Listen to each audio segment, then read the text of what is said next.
Online पर electronics products की best deal ढूंढ रहे हो तो उल्लासनगर शिवाजी चौक पर मिलेगी सबसे सस्ती डील सिर्फ महालक्ष्मी सेल्स पर।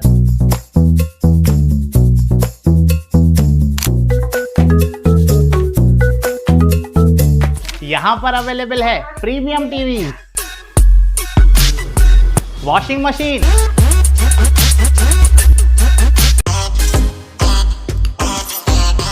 फ्रिज में भी बहुत सारे ऑप्शंस मिल जाएंगे, double door and single door में भी। एसी, एयर कूलर, डिजी कूलर, डीप फ्रीजर, आटा चक्की, laptop, water purifier, home theatre, inverter, batteries. Best offers के लिए विजिट कीजिए महालक्ष्मी सेल्स, शिवाजी चौक, उल्लासनगर 3। उल्लास विकास को YouTube पर सब्सक्राइब करें और बेल आइकन को भी दबाएं। उल्लासनगर महानगर पालिका चुनावी माहौल महायुति के आपसी गठबंधन पर निर्भर होते हुए नजर आ रहा है। इसलिए 15 जनवरी को होने जा रहे चुनाव को लेकर राजनीति अभी भी धीमी रफ्तार से चल रही है।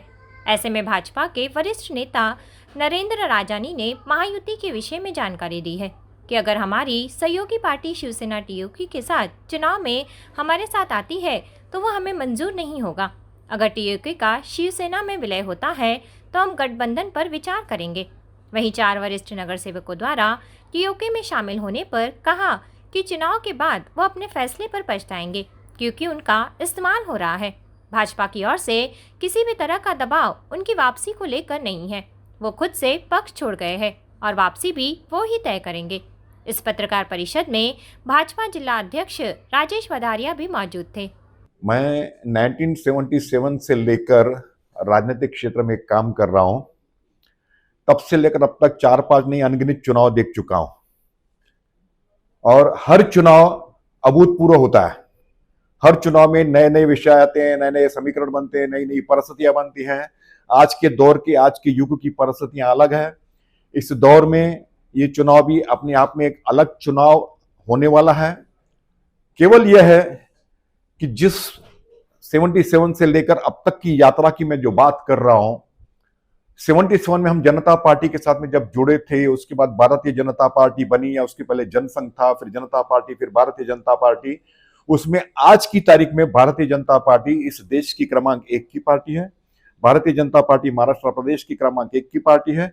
भारतीय जनता पार्टी आने वाले चुनाव में भी उल्लासनगर में क्रमांक 1 की पार्टी उभर कर निखर कर अवश्य आने वाली है। ये मुझे जानकारी है इस चुनाव में भी। कालानी फैमिली के लिए मजबूरी है।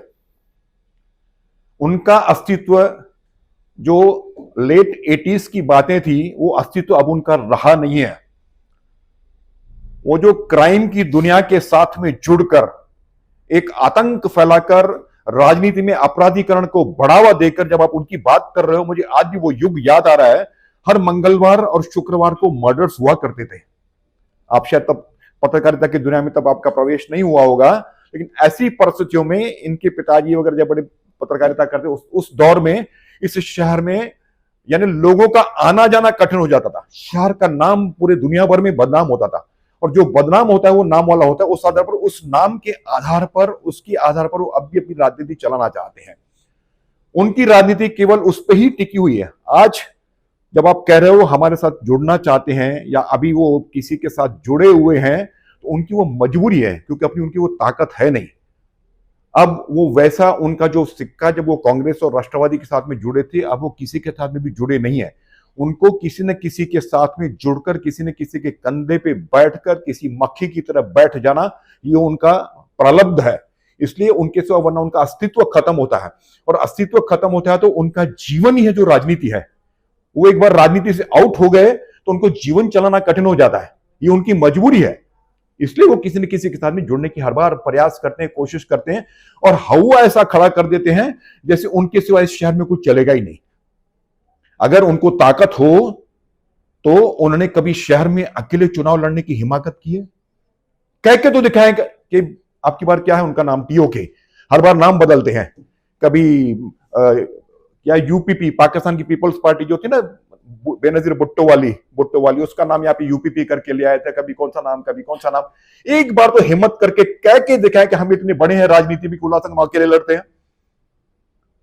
जब उनमें वो हिम्मत ही नहीं है, ताकत ही नहीं है, उनको कभी किसी की शिवसेना शिंदे गट की जरूरत पड़ती है, कभी राष्ट्रवादी की जरूरत पड़ती है, कभी भाजपा की जरूरत पड़ती है, कभी किसी चौथे की जरूरत पड़ती है, क्योंकि उनके पास उतनी ताकत नहीं है। वो उनकी मजबूरी है।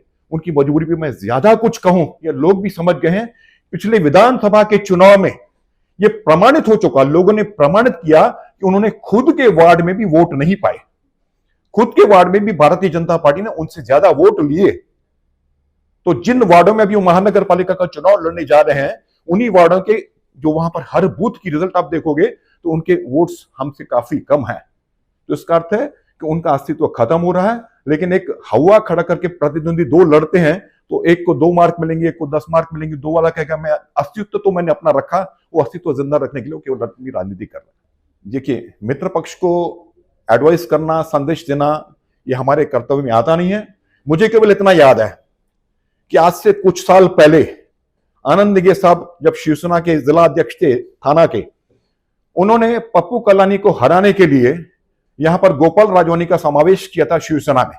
उनको ऐसा लगा था कि कांटे को कांटे से निकाला जाता है, लोहे को लोहे से मारा जाता है। एक राजनीतिक अपराधीकरण को खत्म करने के लिए हम दूसरी राजनीतिक अपराधीकरण को बढ़ावा दें, उस समय हमने उसका विरोध किया और हमने शिवसेना के साथ वहां पर गठबंधन तोड़कर अलग से चुनाव लड़ा। उसके बाद हमारे रिजल्ट परिणाम इस प्रकार से आए कि उनके घर वाले में से किसी को महापौर बना रहे थे, तो भी हमने स्टेटमेंट दे दी थी कि अगर इनके घर में से किसी को महापौर बनाया तो हम शिवसेना के साथ युति में ना बैठकर, सत्ता में ना बैठकर विरोधी पक्ष में बैठेंगे। तो अगर हमारे मित्र पक्ष को आज भी यह लग रहा है कि जिन्होंने राजनीति में अपराधीकरण का बढ़ावा दिया है, जो एक केवल ऐसी छोटी सी टीम बनकर केवल लोगों को हैरान परेशान करके और एक हवा खड़ा करके जीवन चलाना चाहते हैं, उनको जुड़ना आवश्यक है। तो हम ऐसे इस प्रकार के गठबंधन का विरोधी हैं और इस प्रकार के लोगों के साथ हम चुनाव लड़ ही नहीं सकते। वो कलानी ने कमल के फूल पे चुनाव लड़ा था, ये मैं मान रहा हूं, लेकिन कमल के फूल में अगर कोई गुनहगार कहता है कि मैं अपनी गुनहगारी की दुनिया को छोड़कर आपके साथ समावेश करके आपके पक्ष में समावेश करता हूं, यहां पर वो अपना अस्तित्व अलग रखना चाहते हैं। इसमें दोनों चीज में फर्क है। अगर गंगा के जल में कोई नाली का जल मिल गया तो गंगा मैली नहीं होती, वो जल नाली का साफ हो जाता है। उस समय ये इस जल में समावेश कर दिया था उन्होंने खुद का। ये उनकी सोच का दुर्भाग्य है। एक ऐसे पक्ष को छोड़ना जो केवल देश में नहीं पूरे अंतर्राष्ट्रीय स्तर पर क्रमांक 1 का पक्ष हो, एक ऐसे पक्ष को छोड़ना जिसका पंत प्रधान, जिसका नेता अंतर्राष्ट्रीय नेता का स्तर प्राप्त कर चुका हो, एक ऐसा पक्ष जिसने देश को 3 ट्रिलियन 5 ट्रिलियन इकोनॉमी की तरफ लेके जा रहा हो, एक ऐसा पक्ष जो पूरे विकास के साथ में जुड़ा हुआ है, उस पक्ष को छोड़कर केवल स्वार्थ और व्यक्तिगत विकास के आधार पर निर्णय लेकर छोड़ के चले जाना, ये उनका दुर्भाग्य है। हमने, राजेश जी ने भी अध्यक्ष के नाते मेरे साथ बैठे हुए हैं, खूब इंतजार किया कि सुबह का बोला अगर शाम को लौट के आ जाए तो उसका घर है। खूब सारे संकेत संदेश उनके पास भेजे गए, क्योंकि जो भी हमारा कार्यकर्ता हमसे टूटता है ना, हमको भी हृदय में कहीं ना कहीं पर उसकी पीड़ा होती है कि हमारा कार्यकर्ता सालों साल हमारे साथ रहा था, कहीं पर उसकी सोच में चूक हो गई होगी, तो उस चूक को सुधारे और वापस आ जाए। उसका खूब इंतजार किया, लेकिन वो अब तक उन्होंने वो भूलने वाली जो ये है कि हम भूल गए थे, अभी हम शाम को वापस घर में आ रहे, रास्ता भटक गए थे, अब तक उन्होंने वो भूमिका ली नहीं है। आज तक कुछ कोशिशें चालू है आपकी तरफ से? हमारी तरफ से कोशिशों का विषय नहीं है, ये सोच उनको होनी चाहिए, सद्बुद्धि उनको होनी चाहिए। हमने उनके लिए इंतजार किया। अब मैं ये कह रहा हूं, वरना ये उनकी सोच पर निर्भर है, वरना जो गद्दारी करता है उस गद्दार को गद्दार का स्थान दिखाना ये भारतीय जनता पार्टी बड़ी भलीभांति जानती है। इसके पहले भी हमारे पक्ष के साथ जिन लोगों ने गद्दारी की थी, उनको ऐसी परिस्थिति, वो अपने वार्डों में तो क्या इस शहर में रहने के लायक भी नहीं बचे, चुनाव लड़ना तो दूर। हम चुनौती के साथ कहते हैं कि जो गद्दारी कर केवल उनका स्वार्थ कौन सा, उनको जाने का कारण कौन सा। मैंने उनकी स्टेटमेंट आपके मीडिया के थ्रू मैंने सुनी, बोल रहा है मैंने अमुक साल में मैंने नहीं छोड़ा, तमुक साल में नहीं छोड़ा, तमुक साल में नहीं छोड़ा। तब आपने नहीं छोड़ा, तब आपको शायद, जैसे कहते हैं कि जो बिक गया वो खरीदार नहीं हो सकता, तो ये कभी खरीदार नहीं हो सकते। मैं सांकेतिक भाषा में कहना चाहता हूं, तब आपकी अलग भूमिका थी, अब आपको उस प्रकार के जीवन मिल गया। आपको लगता है कि आपको उनके साथ समावेश करके आपको जीतना आसान हो जाएगा, और दूसरा, मुझे अगर टिकट चाहिए, मेरी टिकट पार्टी सालों साल मुझे देती आई हुई है। कोई 4 बार इनमें से स्थायी समिति का सभापति बना। पूरे देश में ऐसा नहीं कोई मिसाल होगा कि 4 बार कोई स्थायी समिति का सभापति बने, कोई उपमहापौर बना, कोई महाराष्ट्र प्रदेश के सिंधी साहित्य परिषद का अध्यक्ष बना, कोई नगर सेवक बना, कोई स्टैंडिंग का चेयरमैन बना। ये सब बनने के बाद, इतना सा कुछ पार्टी से पाने के बाद, जो नगण्य थे उनको पार्टी ने स्थान देकर इतना बड़ा कर दिया। उस पार्टी के साथ गद्दारी करके आप जाने की हिमाकत कर रहे हो, क्योंकि मेरे घर वाले को भी टिकट चाहिए। पार्टी किसी के घर वाले को एक आपको टिकट दे रही, अगर आपको संगठन को बढ़ावा देना तो अपने घर से क्यों बढ़ावा दे रहे हो? मैं कहूंगा मेरा सुपुत्र आएगा, मेरी सुपुत्री आएगी, मेरा फलाना आएगा, मेरा ढिंगना आएगा, ऐसा नहीं चलता। जो कार्यकर्ता अच्छा काम कर रहा है उस कार्यकर्ता को पार्टी टिकट देनी चाहिए। हमारा कर्तव्य यह है कि हम पार्टी का विस्तार करें, हर घर में से पार्टी के लिए कार्यकर्ता तैयार करें। उन कार्यकर्ताओं में जो अच्छे से अच्छा कार्यकर्ता, मेरे सुपुत्र से अच्छा कार्यकर्ता दूसरे घर में है तो उसको बढ़ावा दें। मेरे घर के सुपुत्र को, मेरे भतीजे को, मेरे भांजे को, मेरे इसको टिकट नहीं दे रहे हो इसलिए मैं उसका पार्टी छोड़ने की मैं सोच रखूंगा, या पार्टी में 2-4 व्यक्तियों के साथ मेरी जम नहीं रही है तो इसके लिए मैं पार्टी छोड़ के चला जाऊंगा। इस प्रकार की, जिनको सब कुछ पार्टी ने दिया, उनको आर्थिक सबलता मिली, उनको सामाजिक सबलता मिली, उनको पक्ष के पदों की सबलता मिली, उनको कारपोरेशन के पदों की सबलता मिली, वो कहां से कहां पहुंच गए। आज वो पार्टी से प्रश्न कर रहे हैं कि हमें क्या मिला। और दूसरे घर में जाओगे तो दूसरा तो आपको इस्तेमाल करेगा ही करेगा। ये तो ऐसा है कि दूसरे घर में जाओगे तो जब तक चुनाव है तब तक आपका इस्तेमाल होगा, आपको हीरो बनकर घुमाया जाएगा।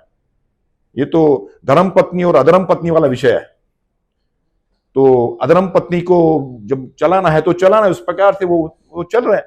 तो अब जब चुनाव हो जाएगा तो उनको पता चल जाएगा कि घाट भी नहीं, घर भी नहीं, कहीं के नहीं रहेंगे। तो ये उनकी परिस्थिति है। उनका कहना है कि दबाव की राजनीति उन पर डाली जा रही है, प्रेशर डाला जा रहा है वापसी का। किस बात का दबाव? वापसी का, बीजेपी में वापसी का। बीजेपी में वापसी उनका निर्णय है। बीजेपी क्यों किसी के ऊपर दबाव डालेगी? बीजेपी के पास क्या कमी है क्या कार्यकर्ताओं की? या उनके स्थान पर हमें कोई कैंडिडेट नहीं मिल रहा है जो बीजेपी दबाव डालेगी? उनके कमर्शियल स्थानों पे कुछ तो दबाव डाला जा रहा है। उनके कमर्शियल स्थान बीजेपी क्यों दबाव डालेगी? कि जैसे अगर ऐसा है, अगर वो राजनीति में चाहे बीजेपी में या किसी में भी रहकर अपने कोई कमर्शियल राजनीति करते होंगे, अब वो राजनीति समाप्त होने को आएगी। तो उनका यानी क्या बोलते हैं, दुष्कर्म है, वो दुष्कर्म समाप्त होगा। यानी वो जब आपके साथ थे तभी दुष्कर्म कर रहे थे। कर्म किया होगा तो, अगर वो किया होगा तो समाप्त होगा। ब्यूरो रिपोर्ट, उल्लासनगर, उल्लास विकास। उल्लास विकास को YouTube पर सब्सक्राइब करें और बेल आइकन को भी दबाएं।